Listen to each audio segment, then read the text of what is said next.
कथा। राजा से ब्राह्मण के धन मांगने पर वह ब्रह्म पिशाच क्यों बन गया। जैसा मैं नीतू पांडे यूट्यूब चैनल पर सबका स्वागत करती हूँ। इस कथा का वर्णन स्कंद पुराण में मिलता है। कहते हैं गरीबी मनुष्य से कुछ भी करवा सकती है।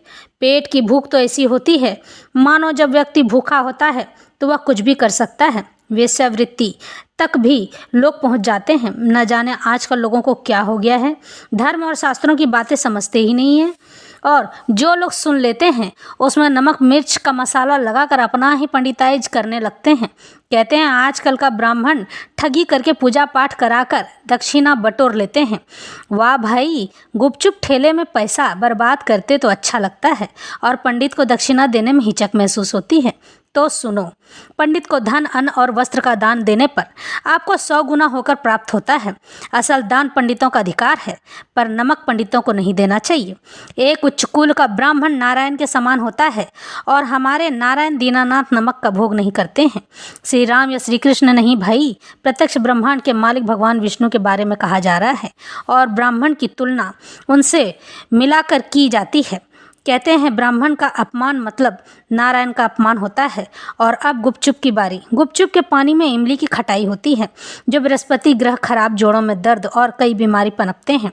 बृहस्पति खराब होने पर धन का नाश, ज्ञान का नाश और मनुष्य की बुद्धि भ्रष्ट हो जाती है।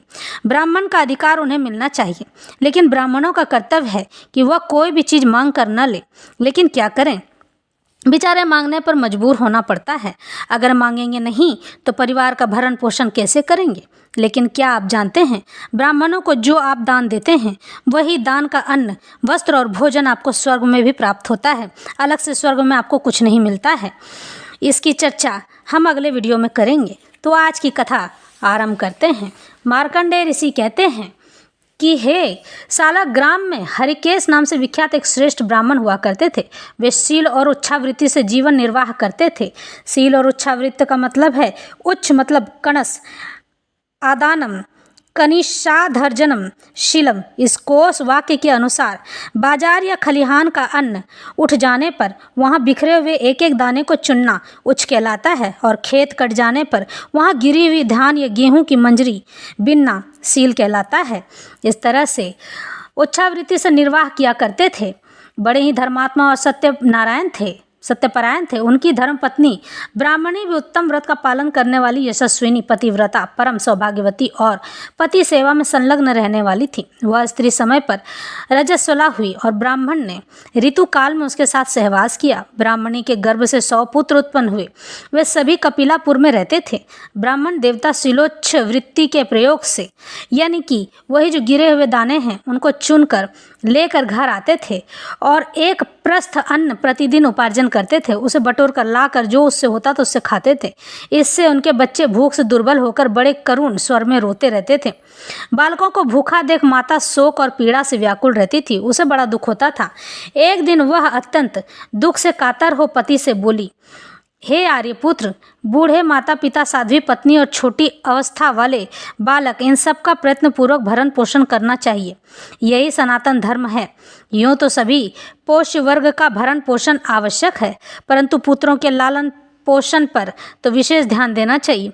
तो हे युधिष्ठिर, ब्राह्मणी का यह वचन सुनकर हरिकेश जी शोक से विहल हो उठे। उन्हें बड़ा दुख हुआ और उन्हें मन में लगने लगा कि मैं अपने परिवार का भरण पोषण नहीं कर पा रहा हूँ। और इस प्रकार बोले, देवी, मैं गांव-गांव में भीख मांगकर सबके लिए पृथक पृथक यानी अलग अलग बांट कर उत्तम अन्न देता ही हूँ। दूसरी कोई वृत्ति करता नहीं हूँ, मैं दूसरा कोई काम नहीं करता हूँ। फिर अधिक अन्न मैं कहाँ से लाऊंगा। तो ब्राह्मणी कहती है, यदि बालक और वृद्ध भूख से पीड़ित हों तो बाल हत्या के समान पाप लगता है। अतः दान ग्रहण करके भी अपने बालकों का पालन पोषण करना चाहिए। कहते हैं कुरुक्षेत्र में अयोध्या नरेश महाराज अम्बरीश का कोई महान यज्ञ हो रहा है। वहाँ दान लेने के लिए बहुत से सालग्राम निवासी ब्राह्मण गए थे। वहाँ से गौवें, सुवर्ण, सोने और धन पाकर वे सब लोग लौटे हैं। जहाँ सब सालिग्राम निवासी ब्राह्मण हो गए थे वहाँ आप भी जाइए। तब पुत्रों के भरण पोषण की इच्छा से हरिकेश जी भी ब्राह्मणी और बालकों को साथ ले राजा अम्बरीश के यमहा यज्ञ में गए और जहाँ ऋत्विक लोग बैठे थे वहाँ उन्होंने यज्ञ मंडप में प्रवेश किया। महाराज महाराज अम्बरीश ने उन श्रेष्ठ ब्राह्मण को देखकर मस्तक झुकाया और अर्घ्यपाद के द्वारा उन सबका पूजन किया। उसके बाद उन्होंने पूछा, हे विप्रवर, आप पत्नी और पुत्रों के साथ यहाँ किस लिए आए हैं? आपने आतिथ्य के समय यहाँ पदार्पण किया है, यानी कि अतिथि के समय में यहाँ पे आए हैं, अतः जो उचित एवं आवश्यक वस्तु हो उसे मांगिए। तो इस पर ब्राह्मण ने कहा, राजन, आप मेरे एक एक पुत्र को 100 वर्षों की जीविका के लिए, रहन सहन के लिए पर्याप्त धन दे दीजिए। साथ ही यज्ञ और होम के लिए भी उत्तम धेनु, गाय और सोने के भार से विभूषित कर 1000 गौवें प्रदान कीजिए। तो इसके अतिरिक्त 1 करोड़ स्वर्ण मुद्राएं तथा उत्तम उत्तम वस्त्र और आभूषण अर्पण किए गए। ब्राह्मण की यह बात सुनकर महाराज अम्बरीश ने बड़ी श्रद्धा के साथ वह सब कुछ उन्हें समर्पित कर दिया और अपनी सवारियों से उन्हें शालिग्राम स्थान तक पहुंचा दिया। इस प्रकार उस महान यज्ञ को परिपूर्ण करके वे राजश्री दीर्घकाल तक देवताओं की भांति आनंद भोगते रहे। इधर ऋषिकेश ब्राह्मण अपनी पत्नी और पुत्रों के साथ अनेक प्रकार के भोग भोग कर कालांतर में मृत्यु को प्राप्त हुए, यानी कि कुछ समय के बाद मृत्यु को चले गए। मरने के पश्चात उन्हें निर्जल मरु प्रदेश में ब्रह्म राक्षस होना पड़ा। राजा का प्रतिग्रह दोष युक्त होता है, यानी कि राजा से मांग कर लिया गया धन दोष से रहित होता है और उसका दोष ही उस ब्राह्मण को लग गया, उसका सारा ब्राह्मणत्व तो नष्ट हो गया। उसे लेने से फिर मानव जन्म दुर्लभ हो जाता है। जो द्रव्य के लोभ से मोहित और विषय लोभ युक्त होकर राजा का दान ग्रहण करता है, उसका रौरव नरक में गिरना अवश्यंभावी है, यानी कि वह नरक में ही जाता है, जो पिशाच बन जाता है। ब्राह्मण होने के कारण से वह ब्रह्म पिशाच बन गया। वह ब्रह्म राक्षस अपनी स्त्री और पुत्रों के साथ कुरुक्षेत्र को गया और 12 वर्षों तक भूखा रहकर इस चिंता में पड़ा कि क्या करूं, मेरा यह शरीर किस प्रकार छूट नहीं पाता है। अब मैं अपने पाप की शुद्धि के लिए अग्नि में प्रवेश करूंगा। तब उत्तम व्रत का पालन करने वाली उसकी पुत्रवती पत्नी ने अपने ब्रह्म राक्षस पति से कहा, हे प्रभु, ब्राह्मण का यह सब धर्म अग्नि से ही सिद्ध होता है, अतः लकड़ी इकट्ठी करके आप उसमें आग जला दीजिए और मैं सौभाग्यवती रहकर पहले स्वयं ही अग्नि में प्रवेश करूंगी। अपने से पहले पति को भयंकर आग में गिरते नहीं देख सकूंगी। उसके ऐसा निश्चय करने पर आकाशवाणी ने उससे कहा, सुबह, तुम्हें मृत्यु का भय नहीं है क्या? कुब्जा और नर्मदा के संगम में स्नान करने से ब्रह्म राक्षस योनि छूट जाती है। उसमें स्नान करके बिल्वाम्रकेश्वर की पूजा से मनुष्य स्वर्गलोक में जाता है, यानी भगवान शिव की पूजा से ब्रह्म राक्षसी योनि से मुक्त होता है और ब्रह्म लोक को प्राप्त होता है। ऐसा कहकर आकाशवाणी मौन हो गई। तब हरिकेश ने अपनी स्त्री और पुत्रों के साथ वहां जाकर महादेव जी को प्रणाम किया और कुब्जा एवं नर्मदा के संगम में विधि पूर्वक स्नान करके महादेव जी का पूजन किया। उसके बाद वे सब के सब काम और क्रोध से रहित हो गए। भगवान विष्णु और शिव का स्मरण करते हुए अपने घर की भांति प्रज्वलित अग्नि में बिना क्लेश के ही प्रवेश कर गए।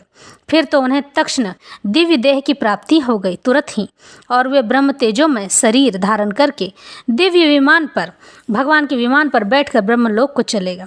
इस पवित्र संगम में 108 शिवलिंग बताए गए हैं। 108 शिवलिंग की पूजा करके ब्राह्मण अपने ब्रह्म पिशाच के योनि से मुक्त हो गया। इस तरह से कभी भी ब्राह्मण को मांग कर धन नहीं लेना चाहिए, लेकिन भूख की आग क्या करे, कुछ भी करवा देती है, मांगने पर भी मजबूर करा देती है। ब्राह्मण का अपमान मतलब ईश्वर का अपमान। आप ब्राह्मण का अपमान न किया करें और उनसे ये कभी न कहें कि आपने ठग के लिया है। जो दे दिया आपने वो ले लिए उन्होंने, यही होना चाहिए। और जब आप ब्राह्मण को दे देते हैं तो उनकी अवहेलना भी नहीं करनी चाहिए, क्योंकि जो दे दिया तो दे दिया, जो ले लिया सो ले लिया, क्योंकि उसके बदले में ब्राह्मण भर भर के आशीर्वाद देते हैं और ब्राह्मणों का आशीर्वाद कभी व्यर्थ और खाली नहीं जाता है। वो तो ईश्वर की वाणी के समान होता है, जो आप तक पहुंच ही जाता है।